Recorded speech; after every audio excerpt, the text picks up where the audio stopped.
Ang mga Rizalista, actually, sila yung mga taong kumikilala kay Dr. Jose Rizal bilang Panginoon. Sila yung tumuturing kay Dr. Jose Rizal the same as Jesus Christ because of its quality of being God in terms of divinity, the omnipresent, the omniscient, and the omnipotent.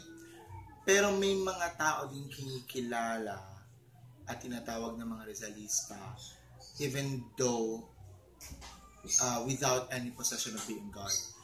Like for example, mga kababayan ng Rizalista rin ang turing sa kanila, pero ang bine-venerate nila is yung only the life and the works of Dr. Jose Rizal. So depende kung anong konteksto, depende kung anong orientasyon ng pagkakakilala kay Dr. Jose Rizal. Pero mostly, majority, pag sinabi talagang Rizalista, they are the people who venerated Rizal as God.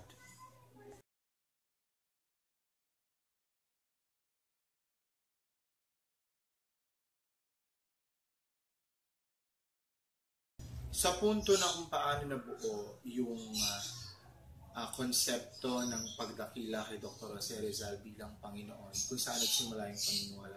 Definitely, tinuring si Dr. Jose Rizal as more than just a man. Just like Jesus Christ, yung punto na nagkatawang tao lalang ng Espiritu Santo. Ganun din, ang bawat bansa kasi may kanya-kanyang taong nanunuparan. May kanya-kanyang mga taong dapat sinasamba. For example, Buddha, somewhere in India, Confucius in China. So in the Philippines, dahil may katutubong pananampalatayang tinatawag, it's Dr. Jose Rizal. No, yung paniniwala na dahil sa banal na Espiritu Santo, yung paglangkap sa katawan ni Dr. Jose Rizal. Sino ba naman tao, halimbawa na lang, ang makakapagsabi ng isang nagawa ang mga bagay na dapat niyang gawin itong Dr. Jose Rizal, isang sobrang siliyenteng tao. At marami pang mga bagay na ginawa ni Dr. Jose Rizal na hindi inilambag sa kasulatan sa different accounts, because definitely if the people will know the mystical side of Dr. Jose Rizal, the history of the Philippines will change. So kaya ang na-present lang ay yung reformist and yung radical part of the mystical side is not actually presented in different accounts here in the Philippines.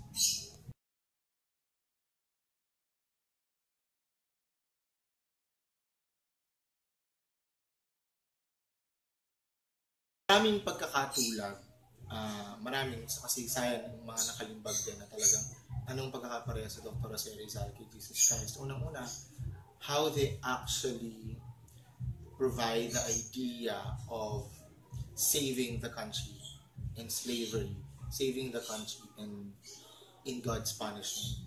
Halimbawa, pagkamatay ni Dr. Jose Rizal, yung pagbaril sa kanya at yung pagpapako sa krus. These two ways ng pagkakapatay sa kanila ay pinagpapakita ng divinity. Then, meron ding account na may mga nagsasabi na, especially sa amin, nabuhay na magmuli si Jesus Christ.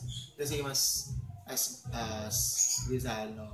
Nung namatay si Dr. Jose Rizal, may nakakitang isang waiter sa kanya na kumain pa sa isang restaurant at inilagay yung bayad niya doon sa plato. May nakakita sa kanya. Samantala, itong waiter nga lang sumbong sa mga Spanish. So, ang nangyari lang, pinatay itong waiter na ito. Then, nung tinignan nila yung pinaglibingan ni Dr. Jose Rizal, isang tiniban lang o isang punong saging yung nakita. So, maraming miracles din na pinatunayan si Dr. Jose Rizal sa muling dapitan. Doon halos lahat nangyari yung mga miracles niya.